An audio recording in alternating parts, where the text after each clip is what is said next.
So welcome to A Lifetime Later. I'm Ruben. This is my beautiful wife, Camille. And this is our continuing videos on surviving after your house is flooded by your hot water heater. If you haven't checked out the first video where we covered a lot of the initial processes, please go over and check out that last video. We feel like we gave a lot of tips and tricks on what to do right after that process starts, the first few things that you want to do. So we are past the initial phase. It's been about a week now. I have to say that the insurance company has taken really, really good care of us along the way. We're in a hotel right now as our restoration company continues to kind of gut our home. Yes. They're ripping out everything. They're putting holes in the wall to make sure ventilation goes into the wall. They're ripping out the floors. They're ripping out baseboards. They're ripping out everything. A lot of things. So every time we go by there, we see more of what they're doing. So bring us up to speed, sweetie. What's the last couple of days been like for you? So as you get through the process, the demo company is going to be doing their part. While that is occurring, you're going to be meeting with your adjusters. Remember, we went ahead and we hired a public adjuster.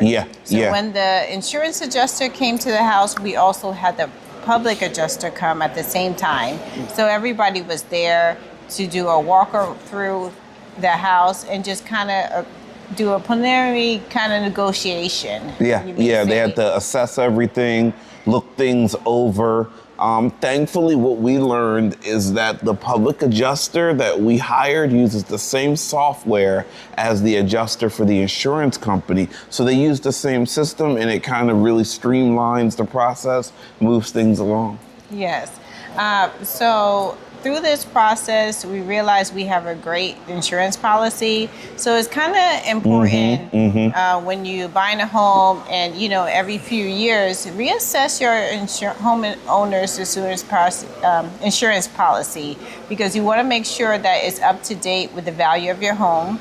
And then you want to make sure you have different things. So the reason why we're able to stay here at this hotel, because we have ALE, additional living expense coverage. So that is separate from the payout for the dwelling fee, which is the coverage of our home. So it's important that you have all these different levels of coverage so that you can be able to live if you have a large loss like this. So we learned a lot in the last couple of days, right? We learned that we needed a company that's actually going to empty out the property. Our public adjuster recommended a guy who's going to do a pack out where they're going to literally move every piece of personal belongings and item out of our home. They're going to put it into a climate controlled storage facility. And it'll sit there safely and protected because if the house is empty, it is a lot easier to restore, to put the floors back, to put the walls back, to put the ceiling in.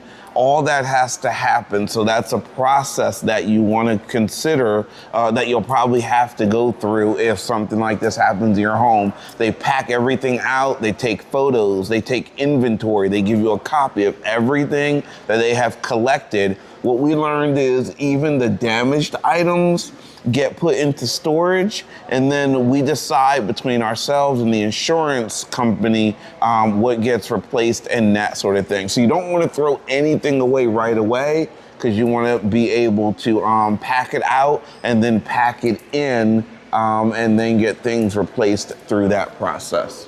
So it's well, it all depends on where we are in the process because we haven't started the pack out.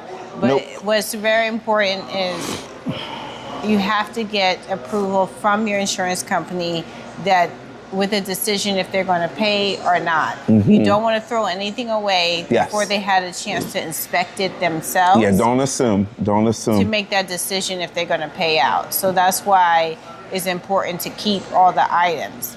unfortunately, if they haven't made a decision before it's time to get your items out of the house, then you'll have to pack it. But you want to keep it so that they might demand to visibly see if the item is damaged.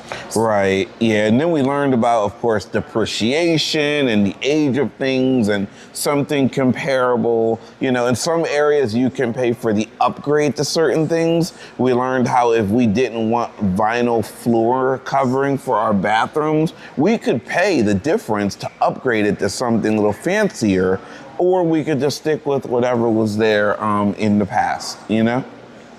Yeah, so what Ruben is referring to when you get to the remodeling stage. Yeah, to the remodeling stage, yeah. When you are doing your repairs and you sit with your contractor, insurance is going to pay to get your house back to the way it is. However, this is an opportunity if you had any ideas to upgrade certain aspects of your home. You could do it at the same time, but you would have to pay for the difference. Yeah, so naturally at this point, we're thinking about upgrading certain things, the kitchen, the fireplace, the bathroom, things like that. You know, so the meeting with the adjusters was pretty straightforward. You know, our public adjuster came by with a fancy machine that kind of measured and scanned all the rooms. He took great care as far as walking us through what the process should look like. And so we've started interviewing different contractors to see, you know, who's capable, who can do it most efficiently, who's most capable of just putting our home back together, you know, and possibly doing all the extra things that we're interested in getting done as well.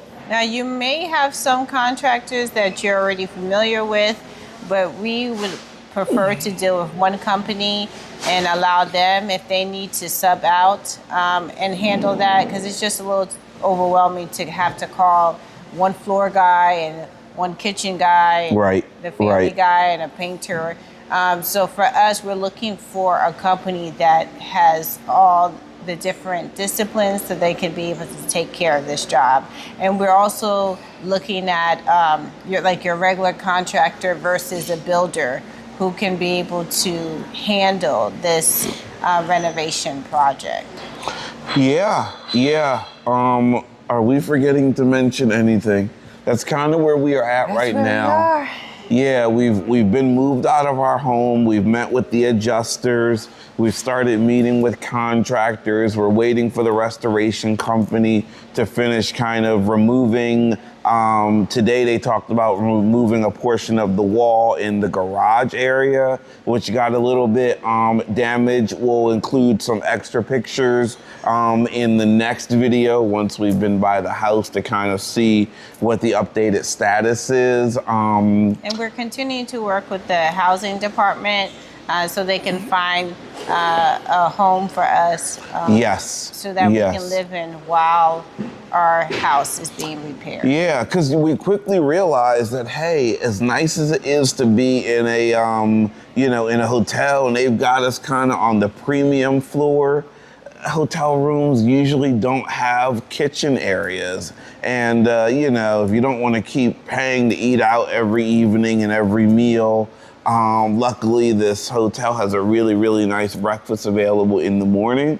But other than that, you want somewhere that's going to be comfortable, because they're telling us this could take anywhere from 2 to 3 months, possibly. We've had other contractors that will say, oh, I could knock this out in 2 to 3 weeks, but the full process could take up to 2 or 3 months. So you just want to be mindful of the time frame, how long things can take.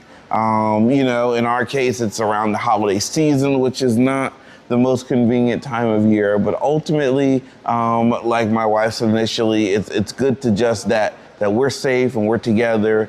That's truly what matters. But we're certainly anxious to get home. Yes. Well, I always say that it could have been worse. So I'm just grateful that we're together. I'm grateful that we are healthy, and I know Ruben wants to get in as quick as he can. I want to get in safely.